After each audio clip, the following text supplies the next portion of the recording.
In our series, A More Perfect Union, we aim to show that what unites us as Americans is far greater than what divides us. This morning, how one man's success in overcoming addiction led him to help others battling the same demons. CBS This Morning Saturday co-host Dana Jacobson shares the story of the Phoenix.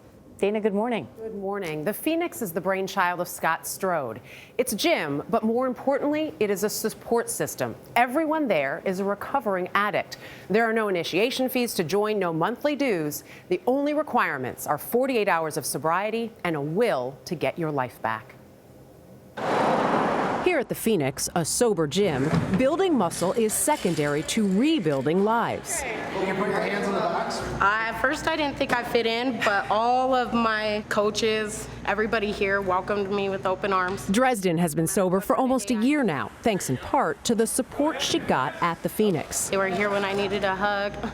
You know, they encouraged me all the way through my sobriety. Arrow says his fellow gym members are helping him get through his newly found sobriety. You just came up on 6 weeks? They did it, and I know I can do it. Do you wonder where you'd be if you hadn't found the Phoenix? You know what? I know exactly where I would be. Where? And right on the street, with the same people, with the same misery. That's exactly why Scott Strode, a former addict himself, founded the Phoenix. How many years clean and sober? A little over 21 years. Strode discovered fitness was key to achieving, then maintaining his sobriety. Getting in the gym just kind of gave me this new group of people that supported me. There were some other sober guys in there that boxed, and getting in the ring for the first time kind of started to transform my self-esteem and self-confidence. And did you know it at the time? I didn't know it at the time. I just started feeling better about myself for the first time ever. It feels like you got a new community. Absolutely. You know, I mean, the activities was a positive coping mechanism, but really the magic was in that community. I'm grateful for this tribe. So much so, it was the foundation of his first Phoenix gym 12 years ago in Denver. We always say the hardest part about coming to Phoenix is opening the front door. But we've removed all those other barriers to access. Because it's free, it doesn't matter sort of what insurance you have or how much money is in the bank account or what your addiction story is. 3, 2, 1, boom. With gyms in 14 cities across 10 states, Strode estimates the nonprofit has helped over 26,000 people with recovery.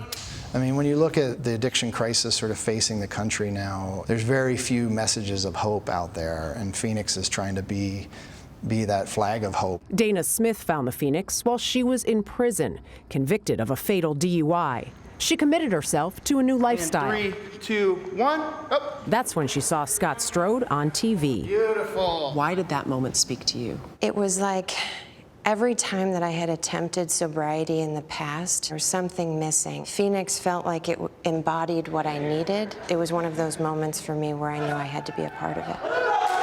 4 years later, after completing her sentence and probation in Illinois, Dana followed her instinct, moving to Denver to join the Phoenix. And I'll never forget my first day working out here. I was in tears, the instructors were in tears. We had to tell people that we don't usually cry during our workouts. The Phoenix community provided support and a career for Dana, who's currently a director with the program. So you're really kind of pulling with your back?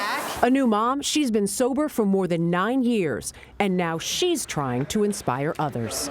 You took a life that doesn't go away.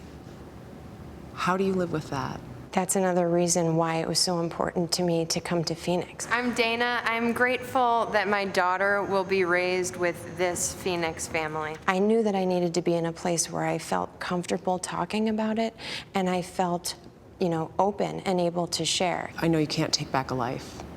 You can't change things. What can you do? I can help others, and I have to listen the way that people listened for me and the way that people helped me to heal. People like Scott Strode. You were one person who wanted to get clean and sober. To have an impact on the numbers that you have, what does that mean to you? For me, getting out of my addiction was like getting out of a burning building. Right, thank you. And I just don't feel like I can walk away if I know people are still in there.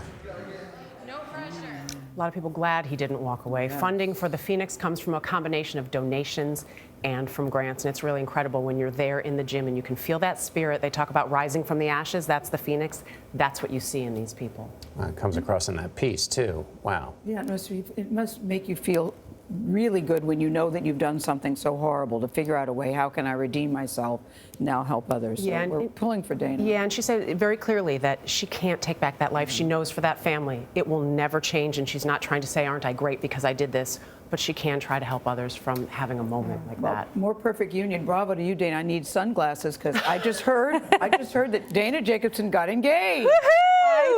I did. Thank you. Yes, Congratulations. it's a beautiful ring. And it was a beautiful proposal. It was. It was perfect. It was magical. We are thrilled for you. He's a lucky man. Thank you. And I'm a very lucky lady. Yeah, congrats. Yeah, I'll brag about the ring. Dana Jacobson, congratulations.